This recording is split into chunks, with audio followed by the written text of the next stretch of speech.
Good morning, my friends. This is another look at the NET translation. I was actually thinking of getting my money back for it, just because I didn't like the way it translated a certain verse. But then, you know what? I always give the translation a second chance.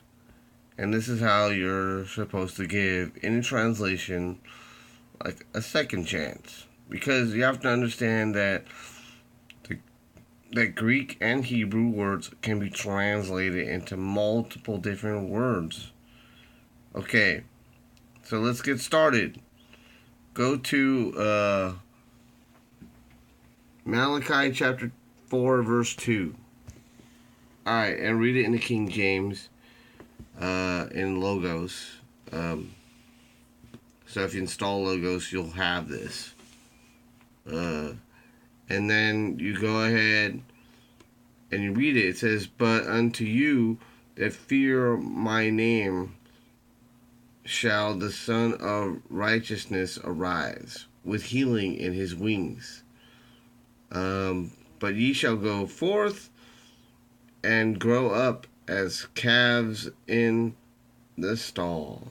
Alright, because God loves us, right? He has a precious love, right? For us. Okay, so here's the problem that I have. Let's continue. The Son of Righteousness. This was the problem that I had. Okay, that's King James. I didn't have a problem with that. But when we go over here, let's read it to the NET translation. "But for you who respect my name, the Son of Vindication will rise with healing wings." So let's look here. Vindication. The Son is not capitalized, and it doesn't refer to any personal pronoun here at all, where almost all the other translations try to have something.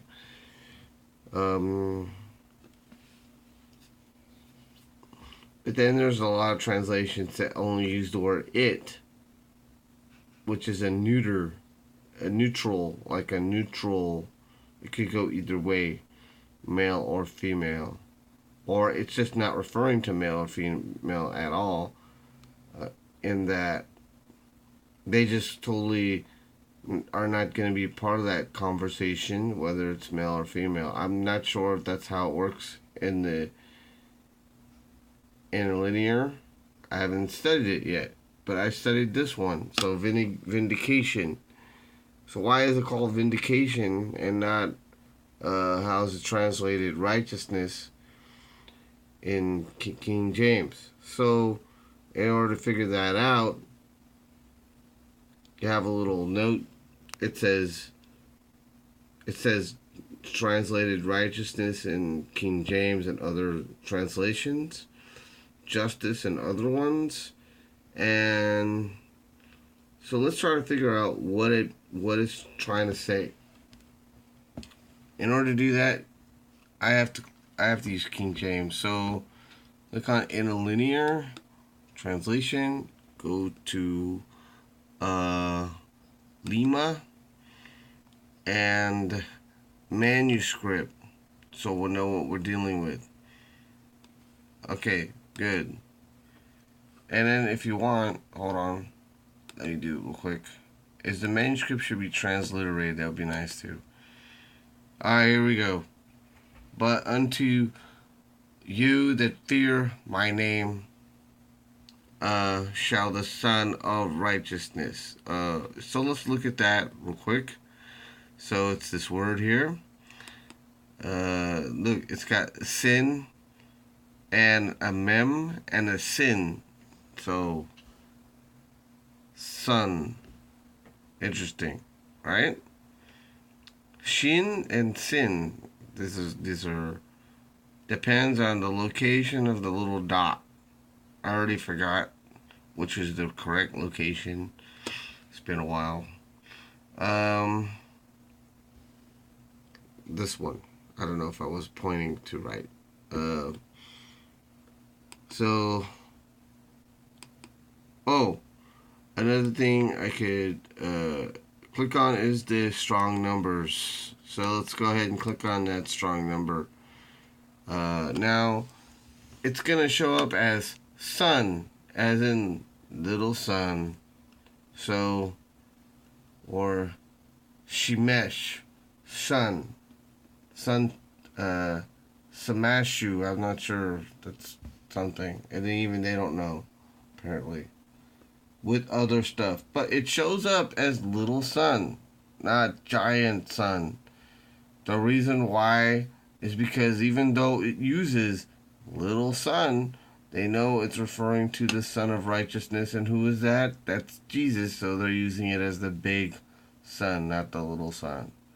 But then the King James does that a lot where it will use the proper way of saying it, which is little son. Or the under. Sometimes it's confusing. That's why they have different translations. Like it should be he instead of capital He instead of not he. Like for example, let's go to the amplified version real quick of the same one, and you'll see my name is the Son of Righteousness with healing in His wings. Not just little, His, but capital H. We know that it's Jesus. So if we're talking about Jesus, it should be capitalized. It's giving Him honor. Okay, that's just the way they do it. In your regular writing, your personal writing, and it kind of carried over into Amplified and other translations, which I totally agree with, actually. So if we're talking about Jesus, let's give Him the capital letter anyway. All right, so let's go over here. Righteousness. I don't understand why is this referring to vindication. Let's click on that. And then it has this word, Tizaka, Tizaka, Tizaka. I'm not sure.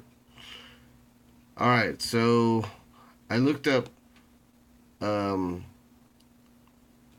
this one. Now we'll look up this one, the abridged version of the Hebrew Bible, certain words of translation. So one of them is righteousness.